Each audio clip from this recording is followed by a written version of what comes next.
Hello everyone. So this is going to be a quick overview of modernism.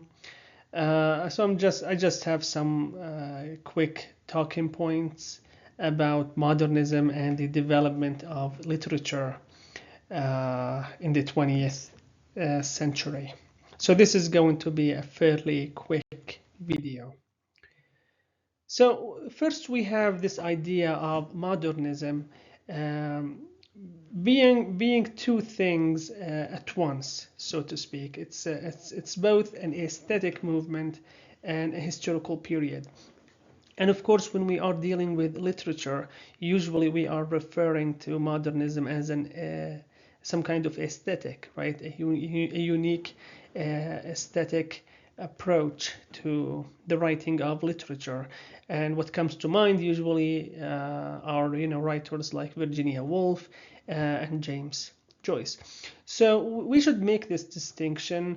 That we should always be aware of this distinction, that when we're talking about modernism in literature, we're usually referring to the aesthetic period, the aesthetic movement, literary movement, and not the historical period. Like, we usually, when we say modernism, we don't mean like when oil became a capitalist venture, very important global trade, and kind of started to shape the modern world as we know it right now. So we're not talking about the historical period itself. And this distinction is important because it tells us something about how modernism actually works in literature, right? We have this kind of separation between the social and the historical and the artist. So the artist suddenly found himself or herself isolated from the common social preoccupations we have seen in the Victorian period. And with that, of course, came the idea of experimenting with literary form. Okay, so a major influence um, on the modernist period was Freud. Freud now, the interpretation of dream came in 1900, and it was a major break from Victorianism in the sense that Freud was offering a drama, a landscape in which we have characters, unconscious characters and figures interacting within the human self. And the modernists really took to this idea of the separation of the self and society, and that kind of we also have this idea that we also have an internal landscape, social landscape, that is unique to every individual, and we can actually try to map with techniques like the stream of consciousness.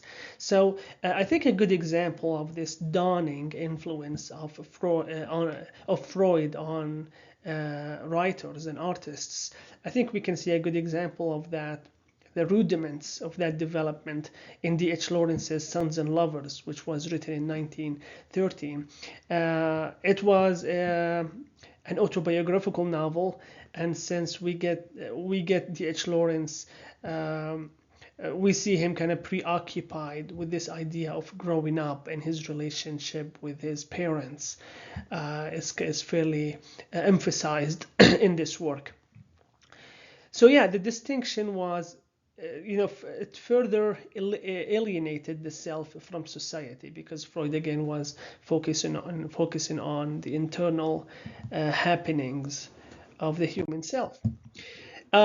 Now, feminism wasn't as codified as we see it right now in literature or in the humanities, but we see early rudiments of feminism being developed. One of them is the Married Women's Property Act in 1882, and I advise you to check the Wikipedia page if you want to learn more about what that meant for women. Essentially, it gave women the right of ownership, right? And we have also education becoming mainstream for both men and women. This is, one of the most influential moments in the 20th century.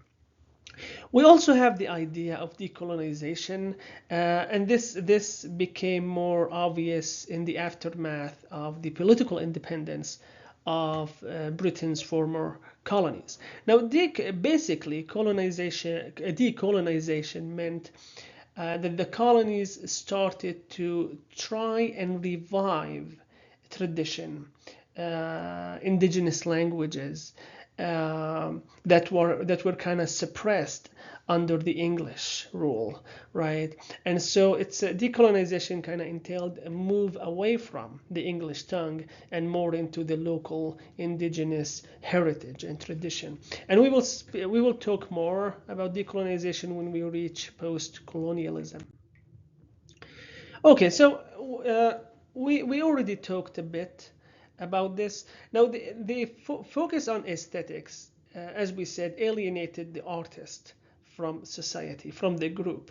And with that came a sense of alienation, right? And a sense that the self is kind of lost in society, right? Because as you probably know, if we focus too much on the intrinsic, we eventually lose sight of the extrinsic society, right?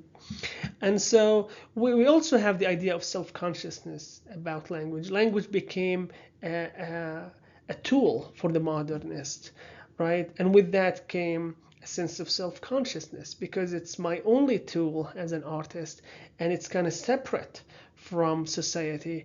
And so this resulted on, kind of cementing this separation of the self.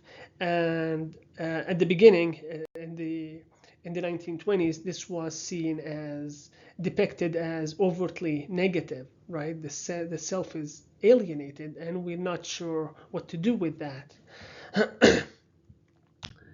Okay, so the novel in the 20th century went through several developments, and we can summarize them in three periods. We have the period of high modernism in the 1920s, and this is the period where, Joyce and Woolf became kind of mainstream modernists, and they kind of emphasized this idea of the stream of consciousness and complete focus on the intrinsic, and ignoring everything that is material in Virginia Woolf's terms, right? She spoke against the material preoccupation of the Victorian period, right? And then we have the period in the 1930s, 40s, and 50s. This is the period of social realism. It's a reaction against the high modernists like Joyce and Woolf. And in it we see a going back to social realism and moralism. And I think one of the best examples here would be The Great Gatsby.